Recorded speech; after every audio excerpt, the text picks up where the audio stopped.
Hello everyone, welcome to PW only IAS. स्वागत है आपका आज के टोल डिस्कशन में। और मेरा आपसे सवाल है कि आपको पता है कि गवर्नेंस की पावर क्या होती है?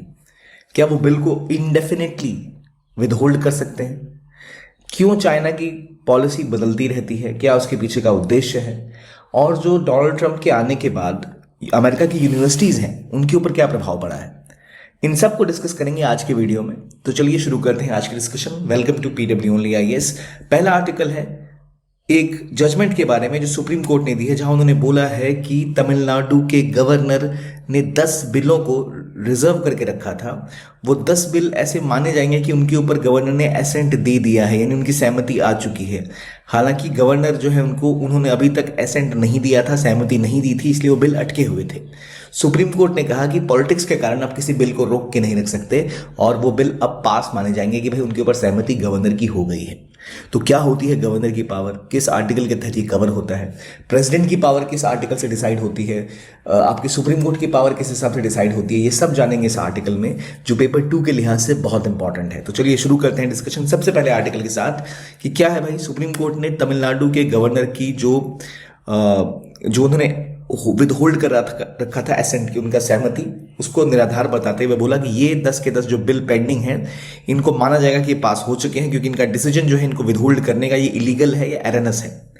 सुप्रीम कोर्ट ने क्या कहा? उन्होंने कहा कि अगर आप गवर्नर हैं, आप एक बिल को रिजर्व करें तो क्यों रिजर्व कर रहे हैं? या तो आप उसको प्रेसिडेंट को भेजेंगे, या फिर आप कहेंगे कि भाई इस बिल में कुछ खामियां हैं और आप भेज रहे हैं दोबारा उसको सदन के पास कि इन जो रिकमेंडेशन है मेरी, इसका ध्यान रखते हुए अगर आप चेंज कर सकते हो तो कर दो, वरना एक बार दोबारा पास करा दो।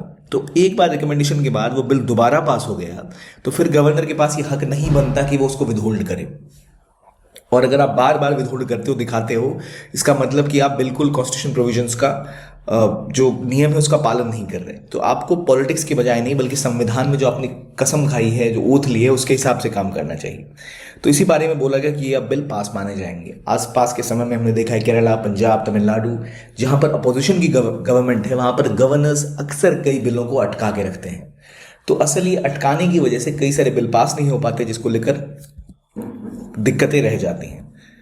तो ये बिल होते कैसे हैं? तो कुछ इंपॉर्टेंट बिल है, जैसे आर्टिकल 163। ये क्या बिल है, क्या आर्टिकल है? इस आर्टिकल के तहत गवर्नर की जो पावर है वो डिसाइड होती है, और आर्टिकल 200 के अंदर ये डिसाइड होता है कि बिल को एसेंट किस तरह से दिया जाता है, या किस तरह से गवर्नर उसको अपना विदहोल्ड कर सकते हैं, अपनी सहमति। तो किसी भी एक्ट को पास होने के लिए पहले एक बिल आता है, फिर उस सदन में पास होता है, फिर उसके ऊपर गवर्नर के हस्ताक्षर होते हैं, फिर जाकर वो बिल एक एक्ट बनता है। लेकिन 4 ऐसे मौके होते हैं जहां गवर्नर चाहे तो उनको रिजर्व कर सकते हैं। पहला, सीधा सीधा अपना एसेंट दे दिया, सहमति दे दी कि भाई बिल पास बन हो गया और अब फिर ये लॉ एक्ट बन जाएगा।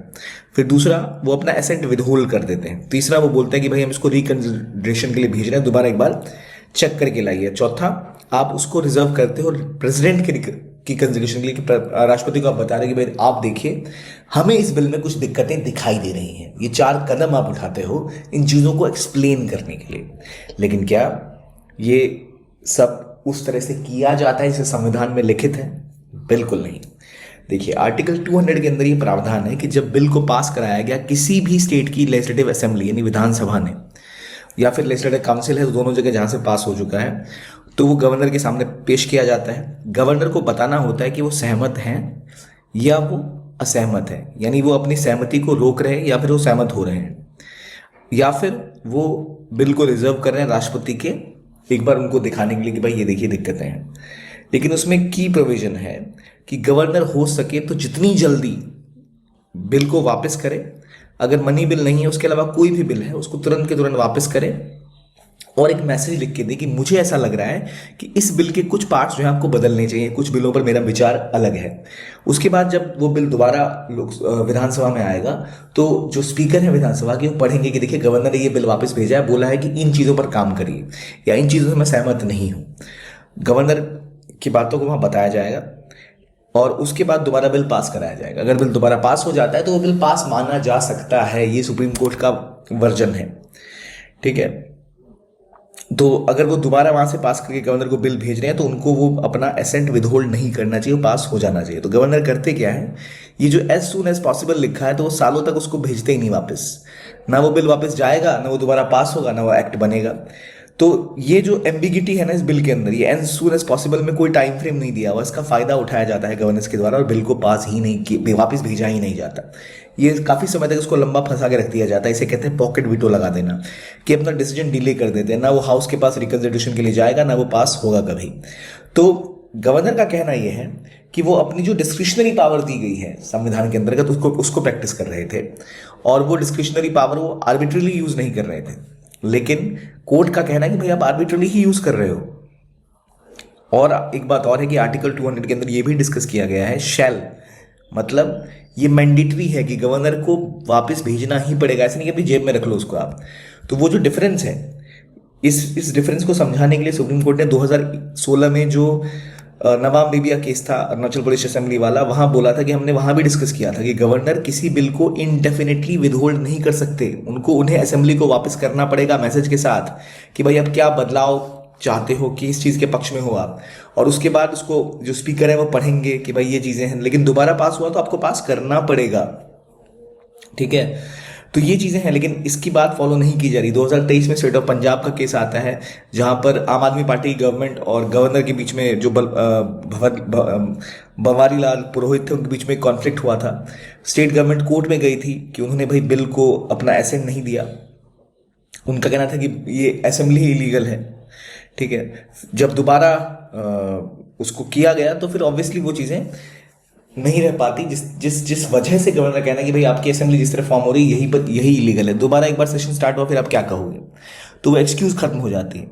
तो कोर्ट का कहना है कि गवर्नर एक unelected head of the government है, पर उनको किसी ने चुना नहीं है, तो उनके पास कुछ पावर दी गई हैं, लेकिन ये पावर आप नॉर्मल लॉ जो बनने का सिस्टम है उसको हटाने के लिए यूज नहीं कर सकते।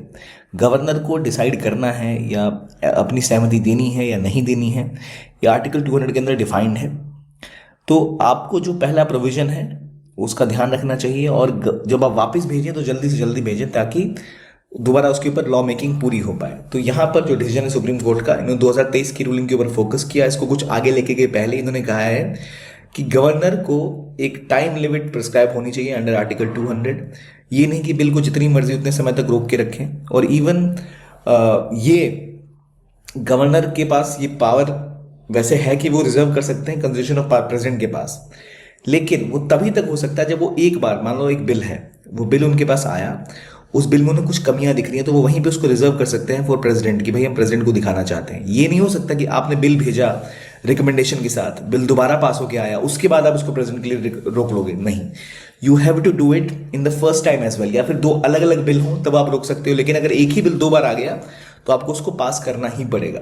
ठीक है, और उन्होंने कहा मैक्सिमम 3 महीने के अंदर रिजर्वेशन कर लेनी चाहिए गवर्नर को, और गवर्नर को मैक्सिमम पीरियड 1 महीने का लेना चाहिए। अगर उनको रिकंसिडर करने के लिए भेजा गया, पास होकर दोबारा आ गया, तो उससे ज़्यादा टाइम उन्हें नहीं लेना चाहिए।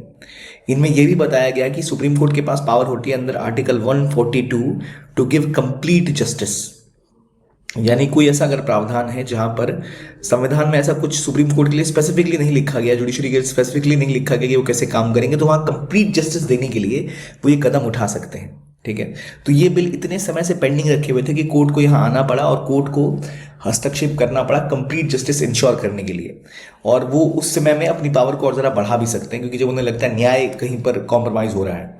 तो 2023 की रूलिंग और अभी की रूलिंग एक बात क्लियरली कह रही है कि जो गवर्नर है उनको इंडिपेंडेंटली काम करना चाहिए, इम्पार्शली काम करना चाहिए।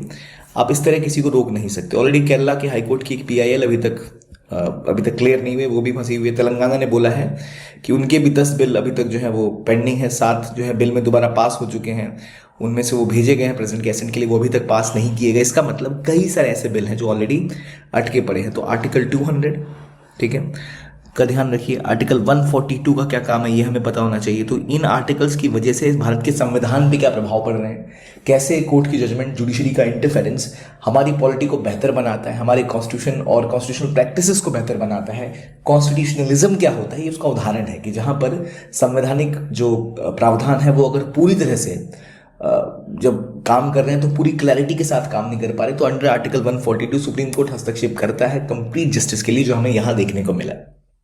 तो ये थी प्रेसिडेंट की बात और गवर्नर की बात कि गवर्नर कब प्रेसिडेंट को भेज सकते हैं बिल को रिकंसिडर करने के लिए, क्या नियमावली है, क्या सेट किया गया है, कितना टाइम पीरियड दिया गया है।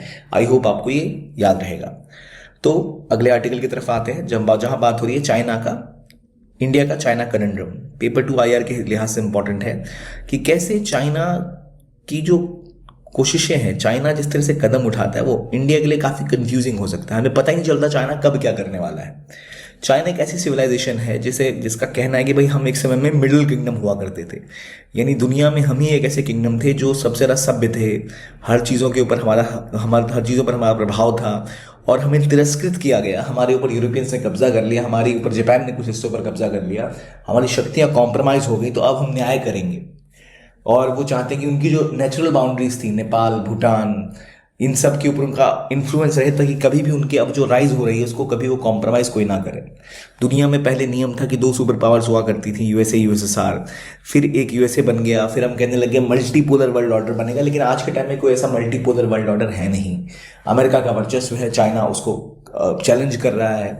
तो ऐसा नहीं कि इंटरनेशनल वर्ल्ड में कई सारी शक्तियां हैं जो आपस में आकर किसी पावर को रोक सके। मल्टीपोलर वर्ल्ड ऑर्डर अभी नहीं है, हम बनाना चाहते हैं जहाँ कई सारी शक्तियों का कई सारी कंट्रीज की शक्तियां बहुत पावरफुल हों, लेकिन अभी तक वो नहीं है। इस स्थिति का फायदा चाइना उठा रहा है।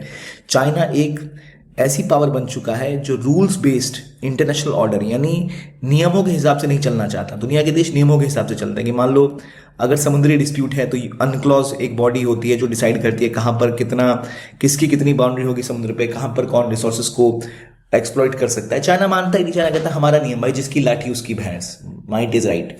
तो इस सिनेरियो में जहां चाइना एक तरफ नई नई इंस्टीट्यूशंस बिल्ड कर रहा है, जैसे न्यू डेवलपमेंट बैंक की बात करें, चाहे AIIB की बात करें, जहां पर इंडिया चाइना के साथ है, वहीं दूसरी तरफ हमारे चाइना के साथ तनाव है बॉर्डर्स के ऊपर।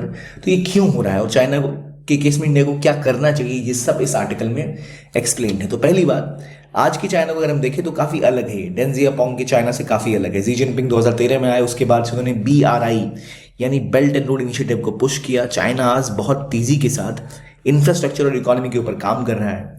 वो एक ऐसी अपने आप को देखता है कि भाई हम दुनिया में एक मजबूत पावर बन चुके हैं, लेकिन वो ये भी याद रखता है कि भाई हमारे साथ बुरा हुआ, हमें जो है जो हमारा इतिहास है गौरवशाली, उसमें जो हम हासिल कर सकते थे हमें दोबारा हासिल करना है। और इसीलिए हमें ध्यान रखना पड़ेगा, ऐसी शक्ति है जो अपने आप को रीअसर्ट करना चाहती है, तो हम कुछ चीज़ों को लेकर प्रिपेयर रहें कि भाई ऐसा ना हो कि ये हमारे ऊपर दोबारा कुछ हमला कर दें। कुछ इस तरह की जो बाउंड्री को इनको कब्जा करने की कोशिश हमेशा रहती है। सलामी स्लाइसिंग ये करते रहते हैं, छोटे छोटे टुकड़े काट के अपने देश में मिलाते रहते हैं। ऐसे सलामी स्लाइसिंग ना करते रहे हमारे साथ ही। तो लगातार चाइना बॉर्डर पे जो प्रोवोकेशन करता रहता है, कभी डेप्सांग प्लेन में, कभी दामचुक में, जो लद्दाख का रीजन है, उस लद्दाख के ऊपर अक्सर जो बॉर्डर पे स्कर्मिशेस होती रहती है, वो दिखाता है कि कैसे चाइना का जो मेंटल एक्यूमेंट है, वो जो उनकी स्ट्रेटेजिक थिंकिंग है, वो अभी तक उसी जमाने में जहाँ क्विंग डायनेस्टी इनके ऊपर राज करती थी। तो क्विंग डायनेस्टी के आसपास जो भी बाउंड्री थी, लद्दाख हो गया, इधर नेपाल भूटान का रीजन हो गया, वो अभी तक चाहते हैं कि भाई हमारा बाउंड्री का वो रीजन सारा सिक्योर रहे। और इसीलिए आपको दिखेगा, चाहे देप्सांग की बात करो, ये देखो ऊपर देप्सांग हो गया, यहाँ आप देख लो पेंगोंग सो, ये देखो देमचौक, ये इस पूरे रीजन में लगातार ये कॉन्फ्लिक्ट चलता ही रहता है। ये वो इलाके हैं जहाँ चाइना ने बॉर्डर पे स्कर्मिशेस की है। वो दिखाता है कि चाइना चाहता है कि उसका जो इलाका है वो पूरी तरह सिक्योर रहे, जो उनका फ्रंटियर है, कभी सामने वाला इतना पावरफुल हो ही ना कि हमें कोई खतरा कर सके वो खड़ा हमारे लिए। तो इसलिए भारत को कॉशन के साथ चलना चाहिए, सावधानी के साथ चलना चाहिए। और हमें ये भी देखना चाहिए कि क्या हम इन चीज़ों को, जो कॉन्फ्लिक्ट रिजॉल्व कर सकते हैं, जो गलवान में हुआ था कॉन्फ्लिक्ट भारत और चाइना के बीच में, उससे पहले काफी समय तक डिस्प्यूट होने के बावजूद भारत और चीन के बॉर्डर पर हथियार तो रहते नहीं है। वो एक एग्रीमेंट है जिसके तहत पेट्रोलिंग जो फोर्सेस करती है वो बिना वेपन्स के करती है, ताकि एक गोली चल गई, किसी की मौत हो गई, तो गोलियां बहुत सारी फिर चलेंगी, फिर कब टैंक्स आ जाएंगे, कब मिसाइलें आ जाएंगी, किसी को पता नहीं। तो वहां पर विदाउट गन पेट्रोलिंग होती थी, गोलियां नहीं चलती बॉर्डर पर। हाथापाई में इतने लोगों की जानें जा चुकी हैं अभी तक। तो अब दोबारा 2024 में डी एस्केलेशन की तरफ चीजें गई थी, जहां पर प्राइम मिनिस्टर मोदी और शी जिनपिंग मिले थे कजान में, चाइना में जब ब्रिक्स समिट हुई थी, रशिया में जब ब्रिक्स की समिट हुई थी। तो वहां पर इंडिया चाइना पेट्रोलिंग एग्रीमेंट को दोबारा चेंज किया गया था, जहां नई अरेंजमेंट की बात की गई थी, arrangements between two sides on the Himalayas, जिसके तहत दोबारा पेट्रोलिंग एग्रीमेंट और जो अरेंजमेंट नई की गई है, जो विवाद हुआ था उसके बाद, उसका मतलब यह है कि शायद अब थोड़ी संभावना है कि संबंध थोड़े बेहतर हों, पेट्रोलिंग को लेकर जो विवाद है वो रिजॉल्व हो। अब ये पेट्रोलिंग विवाद क्या, थोड़ा ये समझो। देखो, हमें लगता है कि ये पूरा इलाका यहाँ से यहाँ तक हमारा है, जो है ही, लेकिन इस इलाके के ऊपर ऑलरेडी जो आपको लाइन दिख रही है, इसके इस हिस्से पर ऑलरेडी चाइना का कब्जा है। LAC का रीजन, ये जो बाउंड्री लाइन है ये लगभग LAC है, लाइन ऑफ एक्चुअल कंट्रोल। इसके इधर तो लगभग चाइना का कब्जा है। लेकिन ये जो LAC है, LAC को ऐसे LAC मतलब कोई लाइन नहीं है, ऐसे कोई तार नहीं बिछी हुई कि भाई ये इलाका आपका, ये इलाका हमारा तत्काल रूप से। तो ओपन एरिया है, तो फौजी दोनों तरफ आते जाते हैं। पेट्रोलिंग करते टाइम हो सकता है हमारे फौजी यहाँ तक चले आए, इनके फौजी यहाँ तक चले आए, थोड़ा बहुत आगे पीछे होता रहता है। तो क्योंकि ये डिमार्केटेड नहीं है, ये डिफाइंड नहीं है, इसलिए इसको लेकर बहुत कंफ्यूजन है। चाइना इसको कुछ और तरीके से नापता है, हम इसको कुछ और तरीके से नापते हैं। पर ये युद्ध ना हो जाए, क्योंकि व्यापार भी हमारा होना है, कोई युद्ध ना हो जाए, दिक्कत ना हो जाए, इसलिए से कहते हैं कि भाई जो है तत्काल एक अरेंजमेंट कर लेते हैं, पेट्रोलिंग अरेंजमेंट, कि कोई किसी के हिस्से में आकर घर ना बसा ले, कोई किसी के हिस्से में आके अपने हथियारों को ना रख दे।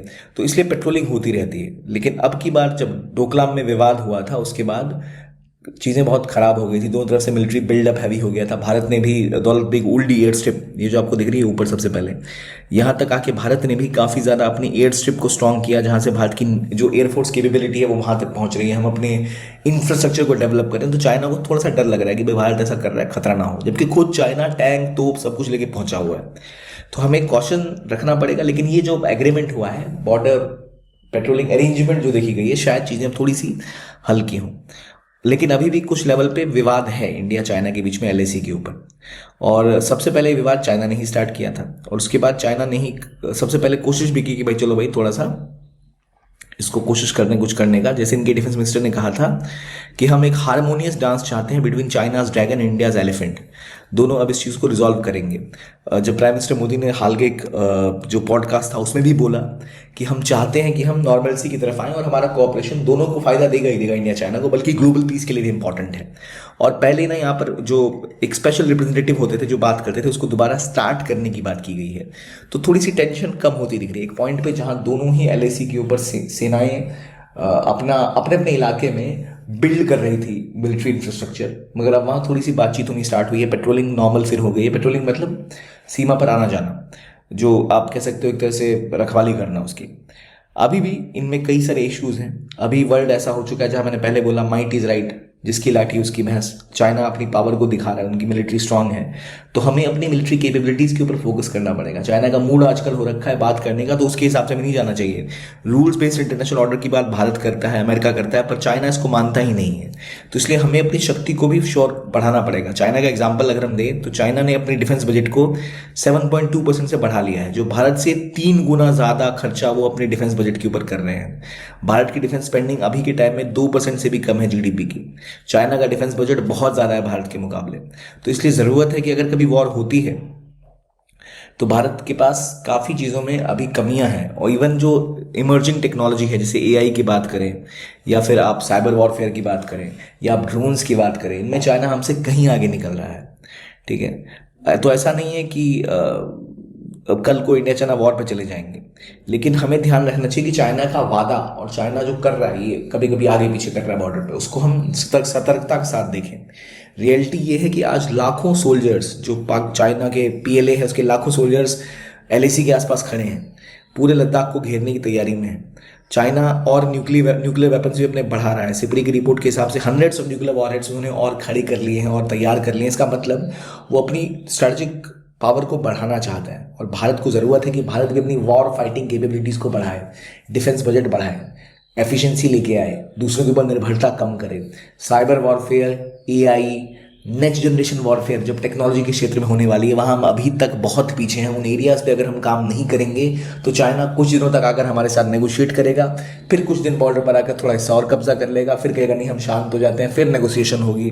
तो इस तरह जहाँ चाइना एक तरफ ट्रेड भी कर रहा है, टेक्नोलॉजी में आगे में निकल रहा है, डिस्प्यूट भी करता है, डिस्प्यूट को सॉल्व करने की थोड़ी बहुत कोशिश भी करता है, और धीरे धीरे करके वो हर जगह आगे बढ़ रहा है, टेक्टिकली भी और न्यू एज वॉरफेयर में। न्यू एज वॉरफेयर मतलब जो आज हम टेक्नोलॉजी के थ्रू देखते हैं, साइबर वॉरफेयर, AI, इन सब के एरियाज में। तो हमें ज़रूरत है कि हम इनसे लड़ने की क्षमता पैदा करें, वरना हम बहुत पीछे रह जाएंगे। तो हमें हर एरिया में, मिलिट्री और टेक्नोलॉजी दोनों एरिया में प्रिपेयर करना पड़ेगा। ऑलरेडी चाइना के पास लीड है, चाहे हम एंटी सैटेलाइट वॉरफेयर की बात करें, चाहे हम डिजिटल टेक्नोलॉजी की बात करें, वो अगर कैपेसिटी रख सकते हैं तो वो हमारे जो इंपॉर्टेंट डिजिटल इंफ्रास्ट्रक्चर है, बैंकिंग सेक्टर या की इंफ्रास्ट्रक्चर, उसको तबाह करने की क्षमता भी रखते हैं। क्वांटम टेक्नोलॉजी में हमसे कहीं आगे वो निकल चुके हैं। इसका मतलब हमारी मिलिट्री इंफॉर्मेशन जिस तरह इंक्रिप्ट होती है, भेजी जाती है इनक्रिप्ट करके। अब क्योंकि चाइना के पास क्वांटम टेक्नोलॉजी में बहुत आगे निकल रहे हैं वो, तो वो किसी भी मैसेज को डी इनक्रिप्ट कर पाएंगे।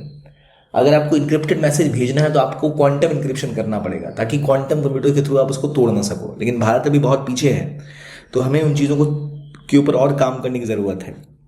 और भारत को ये भी इंश्योर करना पड़ेगा कि भारत दुनिया को ये सतर्क करे कि भाई देखो, ये ड्रैगन बैठा है, ये प्यारी प्यारी बातें कर रहा है, लेकिन आपको उन्हें जाल में फंसा रहा है।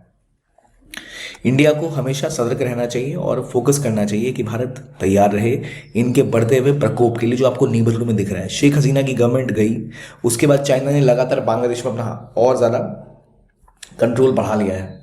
अब रिसेंटली आप पढ़ोगे कि उन्होंने ये भी बोला है बांग्लादेश ने कि वो जो ढाका का पोर्ट है वहाँ पर ट्रांसशिपमेंट को लेकर विवाद हो रहा है। रिसेंट टाइम में आप देखो नेपाल में उनकी शक्तियाँ बढ़ रही हैं, इन्फ्लुएंस बढ़ रहा है। ये राष्ट्रीय प्राइम मिनिस्टर चुन के सबसे पहले चाइना जाना प्रेफर करने लग गया है।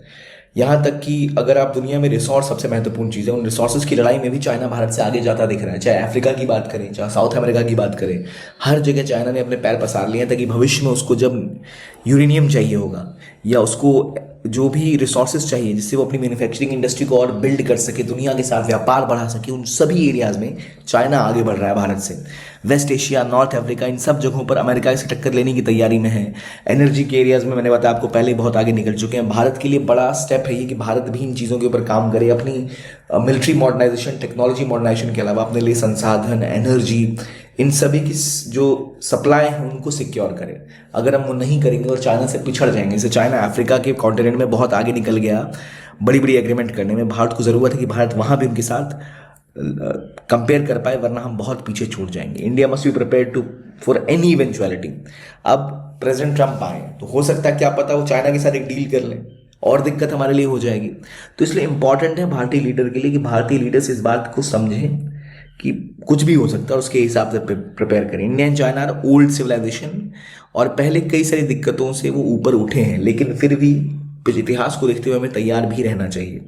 Anticipate and content with even if it appears highly improbable at this point, कि हमें तैयार रहना पड़ेगा कि दिक्कतें और बढ़ सकती हैं, उसके इसी हिसाब से प्रिपेयर करना पड़ेगा। चाइना का इंटेंशन अपने इतिहास, अपनी डिप्लोमेसी हर एरिया में फोकस करने के ऊपर है, तो चाइना इसी वजह से अपने पैरों को और ज़रा पसार रहा है। तो भारत को हर लेवल पे, बॉर्डर पे, ग्लोबल लेवल पे, एनर्जी सिक्योरिटी के लिहाज से, रिसोर्स कंपटीशन के लिहाज से, मेजर कंट्रीज के साथ पार्टनर करने के हिसाब से अपने आप को तैयार रखना पड़ेगा, तभी जाकर हम कंपीट इनके साथ कर पाएंगे।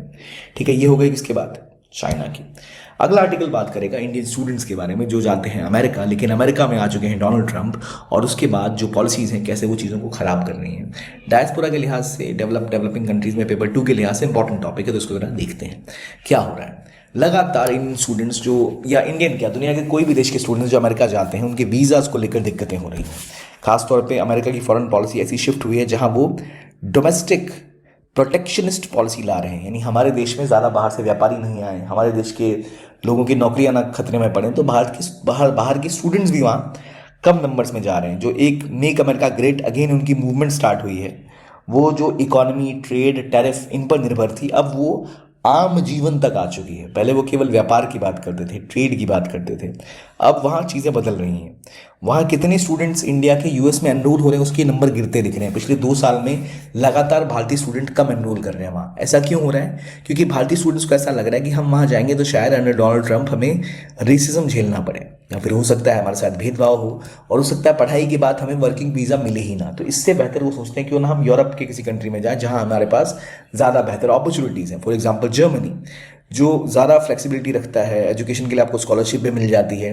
तो इसीलिए जो सबसे अट्रैक्टिव कंट्री थी इंडियन स्टूडेंट्स के लिए यूएस, वो अभी भी है। लेकिन लगातार जो ऑप्शनल प्रैक्टिकल ट्रेनिंग प्रोग्राम जैसी चीज़ें हैं जिससे कि बाहर के स्टूडेंट्स वहाँ जब पढ़ने जाते थे उन्हें सपोर्ट मिलता था, वो सस्पेंड किया जा रहा है, पॉलिसीज़ में बदलाव किए जा रहे हैं। तो स्टूडेंट्स सोच रहे हैं कि नहीं भाई, यहाँ से बेहतर कहीं और जाएँ। उन देशों में यूनिवर्सिटीज़ की फंडिंग कम की जा रही है, यूनिवर्सिटीज़ को बोला जा रहा है कि भाई आप हमारी पॉलिसीज़ को फॉलो करो। जो उनकी इंडिपेंडेंस थी वो कर्टेल की जा रही है, कम की जा रही है। इस सिनेरियो में जो बाहर के लोग वहाँ पढ़ने जाते थे वो कम हो रहे हैं। भारत के लोग हाई स्किल्ड होते हैं जो अक्सर पढ़ने बाहर जाते हैं, तो इसीलिए वो दूसरे ऑप्शंस की ओर जाना चाह रहे हैं। और वहाँ यूरोपियन इंस्टीट्यूशंस लगातार उन स्टूडेंट्स को, उन रिसर्चर्स को, खासतौर पे हायर एजुकेशन में जो रिसर्च होती है स्टेम में, साइंस, टेक्नोलॉजी, इंजीनियरिंग, मेडिसिन में, उन फील्ड्स के स्कॉलर्स को अपने देश में बुलाने के लिए पूरे प्रयास में लगे हुए हैं।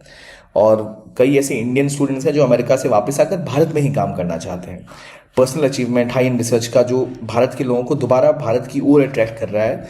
तो अमेरिका में ये जो लॉ बदले उसका नुकसान भारत के स्टूडेंट्स को हो रहा है, पर भारत के देश को थोड़ा बहुत फायदा भी हो रहा है। अभी नए नए विस्तार खुल रहे हैं, रिसर्च अपॉर्चुनिटी एक्सपेंड की जा रही है। मौका ये है कि भारत की सरकार भी इस मौके का फ़ायदा उठाए। जो अपने हमारे स्कॉलर्स बाहर हैं उनके लिए हम फंडिंग की व्यवस्था करें, उनके लिए अपने देश का बजट बनाए एजुकेशन का, ताकि वो बेहतर तरीके से आके भारत में काम कर सकें।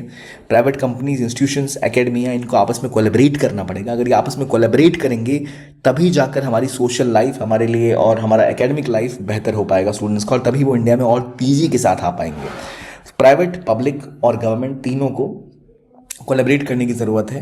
सोशल नॉर्म्स और हायरार्कीज़ को हटाना पड़ेगा। एकेडमिक फ्रीडम्स इंडिया में देनी पड़ेगी यूनिवर्सिटीज़ को, अपने करिकुलम को लेकर, टेक्नोलॉजी को लेकर, फंडिंग को लेकर। और तभी जाकर अगर हम लिबरल वैल्यूज़ का सहारा लेंगे, अपने इंस्टीट्यूशंस को ओपन रखेंगे और बेहतर फंडिंग की व्यवस्था मुहैया कराएंगे, तभी जाकर हमारे एरियाज़ में भी डेवलपमेंट उस लेवल पर हो पाएगी। तभी उस लेवल पे स्टूडेंट्स ही आना प्रेफर करेंगे जितना वेस्टर्न कंट्रीज़ में करते हैं।